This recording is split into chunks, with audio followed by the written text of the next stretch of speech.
We can get a lot of information about the past from someone's journal. You'd be surprised what's locked away in the stories from the past and where those stories get dug up. Well, grab your shovel because it's time to dig up some of the long lost stories. Hello again, Most Amazing Top 10 family. I'm your host THEODORE, and welcome back to Most Amazing Top 10. Today we are going to get a flash from the past with top 10 secret journals found in mysterious locations.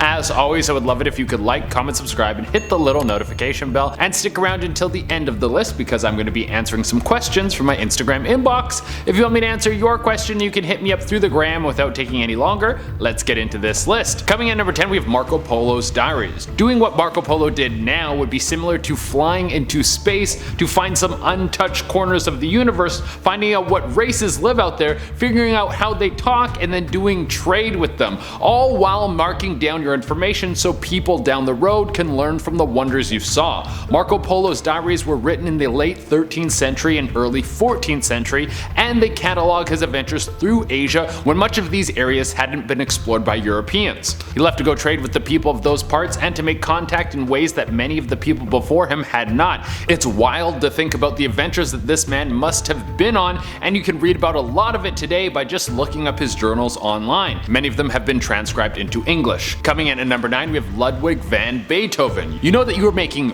bangers when 200 years later people are still jamming out to your beats. Can we stop for a moment and acknowledge how epic that is? Like, how many top 40 artists are forgotten, but Ludwig is able to keep us grooving until this day. Kudos to this dude. But Beethoven was known for being a hothead and frequently would snap on people for crossing him or not performing right in the orchestra. However, after his death, there were a series of journals that were released to the public that showed what was going on in his head during these stressful times. It seemed that the experience of going deaf while simultaneously having the pressure of being one of the best composers of all time was sending him into a deep depression. Anger was the tool he used to deal with his emotional trauma. I can't imagine what that must have felt like. Being so gifted, you make some of the greatest music ever created, but at the same time you're going deaf so you can't hear it. This seems like a trick too cruel for even the devil himself. Coming in at number 8 is Pearl MOAN. Okay, for our next journal we're going to step away from the interesting and dive into the terrifying. Pearl MOAN was 17 years old back in 2015,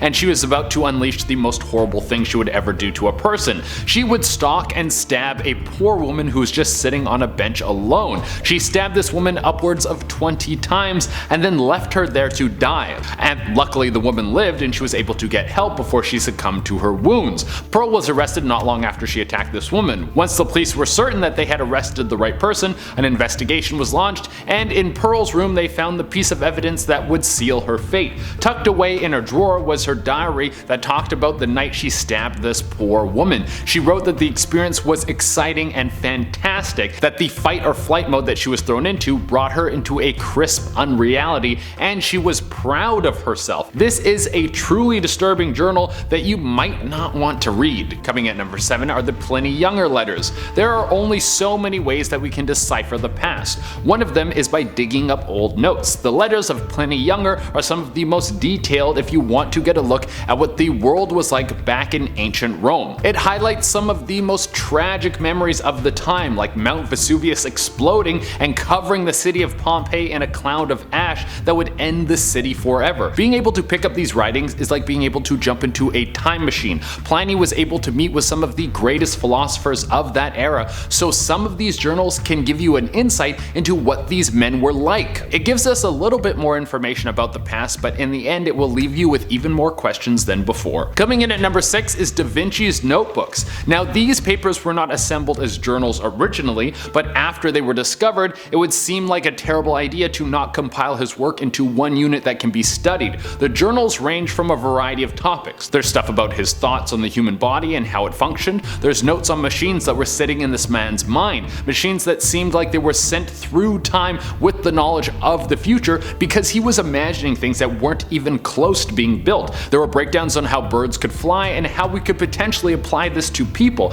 It makes you wonder what could have happened if we compounded these journals sooner and studied them. Would we have been able to create the first airplane back in the 1800s and already be living out in outer space by now? Well, that speculation just adds a little bit more to the mystery. Coming in at number 5 is Samuel Pepys' journals. Now let's shoot over to England in the year 1660. King Charles II was ruling at the time, and it would seem that not everyone was pleased with how the king would spend his time. Thanks to the journals of Samuel Pepys, we can see some of the critiques that the people under Your Highness was feeling, such as saying that the man should have spent more time trying to run the country and less time trying to chase women and playing with hounds. But here's something very interesting about Pepys' journals. They were all written in a code, so no one would know what he was talking about, because if someone came across a bunch of writings that were bashing the king, I don't think that the writer would have his head for much longer. Coming at number 4, we have Theodore Roosevelt's journals. You have to imagine that one of the most interesting journals in the world would be that of the man who was in charge of protecting England while Hitler was trying to invade and take over the world. But one of the most mysterious messages he ever wrote was after his wife and mother died just moments apart. If you look at the journal entry for that day, you will see that he wrote, "A light has gone out of my life." And then he just wrote a massive X. What was he thinking that day? There's probably so much emotion that was running through this man's body, and we will never know the details. Or maybe a massive X was enough to explain every last inch of pain he felt. Coming in at number 3 is Lewis and Clark's journals. I can't really think of something more risky than this. You pack up everything you own and you head out to the mysterious Northwest to lay the foundation for the people behind you. What could happen to you? You could get munched down by a bear, you could starve to death, or you could freeze to death. I might just choose to stay home and read the newspaper about the new discoveries. But Lewis and Clark wanted to head out and be the trendsetters. They went out to rough it with very little knowledge of the land and decided that they would journal everything they found. These journals are astounding, and I wish I could have seen and felt the same things that they saw, but only through a VR experience so I could leave whenever I wanted. Coming at number 2, Darwin's journals. It was the discoveries from this man that would lay the foundation for the future of science. He paved the way for us to understand evolution better and find out that we all might have a common ancestor. Well, it's either that or we're all from an alien ape hybrid that was created on a spaceship and then left on Earth as some science project. Those are the only two possibilities. Well, if you're interested in science, this would be an amazing journal to check out. You can see how much of his amazing mind was able to influence today's science and how much of it was thrown away and doesn't mean anything anymore. It's better to check out the transcribed versions of these because his handwriting is a little hard to understand. And coming in at the number 1 spot is Einstein's journals. I'm sure if you're someone who's interested in the world of physics, you're well aware of the journals of one of the smartest men who ever lived. Well, right before he died, he left his extensive writings to the Hebrew University in Jerusalem. This was mostly scientific writings, but there's quite a large chunk that was his personal journals. While most of it speaks of a life as a scientist, there's some that explores the adventures he went on throughout the world. It's amazing to see what his life was like, and it's interesting to glance at what the world looked like through Einstein's eyes. Trust me, if you were going through my journals, there wouldn't be anything as interesting as what this man wrote. Anyone reading my journals would be thinking,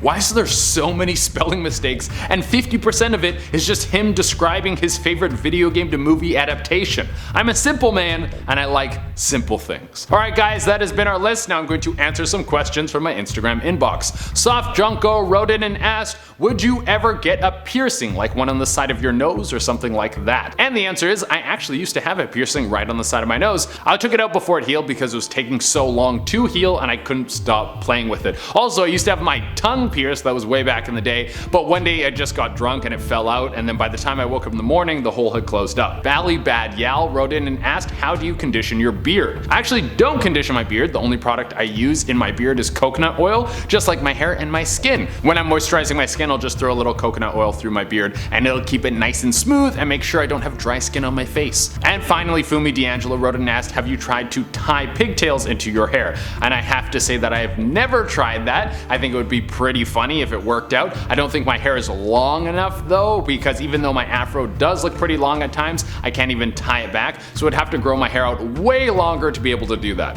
Alright everyone, that has been our list. Thank you all so much for tuning in. As always, I would love it if you could like, comment, subscribe, and hit the little notification bell. Until next time, I've been your host, Jay Dorena, and keep writing stuff down in your journals. Write about how cute I am. With little hearts around it. That's nice. Bye. It was the discoveries from this. Whoa. Do you see that? Yeah.